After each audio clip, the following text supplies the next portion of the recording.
बिस्मिल्लाहिर्रहमानिर्रहीम। अस्सलामुअलैकुम दोस्तों मैं उम्मीद करता हूँ कि आप सब दोस्त खैरियत से होंगे। तो दोस्तों मेरी अल्लाह पाक से ये दुआ है कि अल्लाह पाक आप सबको खैर आफियत से रखे, आमीन। तो दोस्तों सबसे पहले शुक्रिया उन दोस्तों का जिन दोस्तों ने मेरे चैनल को सब्सक्राइब किया हुआ है। तो जो दोस्त नए हैं उनसे मेरी ये गुजारिश है कि वो मेरे चैनल को सब्सक्राइब कर लें और बन जाए मेरे चैनल के मेंबर। दोस्तों आप वीडियो देख रहे हैं, वीडियो के नीचे एक लाल रंग का बटन है, आपने उसको दबा देना है और साथ वाले बेल आइकॉन को भी दबा देना है और ऑल पर क्लिक करना है ताकि मैं यूं ही कोई वीडियो अपलोड करूं तो उसका नोटिफिकेशन आपको फौरन मिल जाए। तो दोस्तों आज जो मैं आपके लिए एक नक्श लेकर हाजिर हुआ हूँ, ये है हर किस्म की दीनी व दुनियावी आफात से महफूज रहने का नक्श। ये कुरान करीम का नक्श है और ये बतौर तबरक आज बता रहा हूँ। ये बहुत ही कामल नक्श है, बहुत ही ज़बरदस्त और ताकतवर नक्श है। तो आपने इस नक्श को बनाना कैसे है वो मैं सारा आपको तरीका बताऊंगा। हर किस्म की बंदिश और जादू का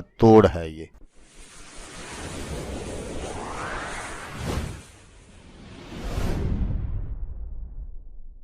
किसी तरह की भी कोई आपके घर में बंदिश होगी, जादू होगा या किसी ने आपको जादू के जोर से बीमार किया होगा, तो इंशाल्लाह ये नक्श आपके लिए बहुत ही फायदेमंद साबित होगा। मसलन औलाद की बंदिश, कारोबार की बंदिश या किसी तरह की भी कोई बंदिश होगी तो इंशाल्लाह वो अल्लाह पाक के हुक्म से ख़त्म हो जाएगी। बहुत ही मेहनत से ये जो नक्श मुबारक है इसको तैयार किया गया है। आप इस नक्श को खुद भी बना सकते हैं या किसी आमिल कामल से इसको बनवा कर आप, अगर आपके घर में कोई परेशानी है, जन्नात वगैरह का साया है या जादू का आपको कोई मसला है या किसी तरह की कोई बंदिश है, तो आप इसको अपने घर में भी लगा सकते हैं और अगर कोई मरीज वगैरह है घर में तो उसको भी पहनने के लिए ये दे सकते हैं। तो नक्श मुबारक मैं हमेशा की तरह आगे चलकर आपको स्क्रीन पर दिखाऊंगा, आपने बिल्कुल उसको उसी तरह बना लेना है। तो अब आपने ये तरीका सुन ले कि आपने बनाना किस दिन है। आपने इस नक्श मुबारक को जुम्मे वाले दिन फजर की नमाज के बाद आपने इसको बना लेना है और जब आप ये नक्श बनाएं तो आप बावजू हो, ये शर्त है आप बावजू हो और आपने बिल्कुल इस नक्श को इसी तरह बना लेना है और अपने काम में लाना है। तो इंशाल्लाह जिस तरह मैंने आपको पहले बताया है बिल्कुल इसी तरह का अगर कोई मसला होगा तो अल्लाह के हुक्म से वो ख़त्म हो जाएगा। तो दोस्तों अगर आपको वीडियो अच्छी लगे तो आपने इसको लाइक और शेयर ज़रूर करना है। हो सकता है आपको ज़रूरत ना हो, किसी और दोस्त को ज़रूरत हो तो उसका भला हो जाएगा और वो दुआएं देगा आपको भी और मुझे भी। तो दोस्तों जैसा कि मैं आपको हर वीडियो में कहता हूँ, इस बार भी कहूँगा कि आपने इस वीडियो को देखा उसके लिए आपका शुक्रिया। दुआओं में याद रखिएगा। अल्लाह हाफिज़।